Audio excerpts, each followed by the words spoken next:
समर्थ.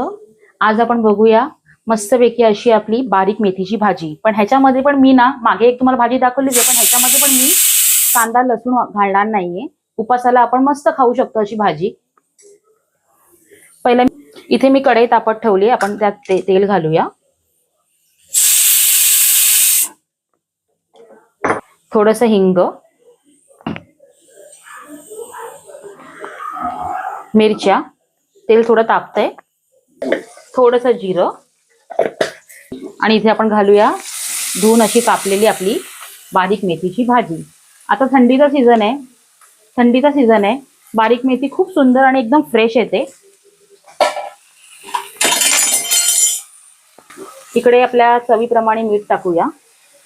ही भाजी आळणार आहे म्हणजे कमी होणार आहे क्वांटिटी वाईज, तर बेताचं मीठ टाका. आता आपण ही भाजी थोडी परतवूया छानपैकी 5 वाफेवरती. थोडीशी हळद टाकूया, हलकासा असा मस्त पिवळसर कलर यायला, खूप सुंदर दिसते ती.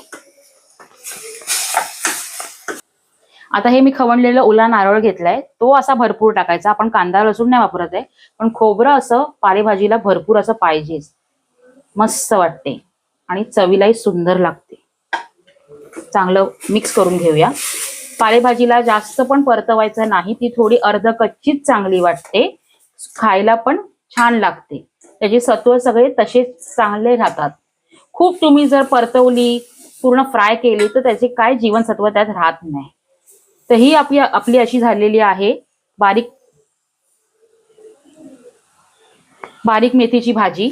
तर तुम्हाला जर ही रेसिपी आवडली असेल तर प्लीज माझ्या यूट्यूब चॅनलला सबस्क्राईब करा. त्याच्यावरती डिटेल्स व्हिडिओ असतात आणि माझ्या इन्स्टा पेजला फॉलो करा.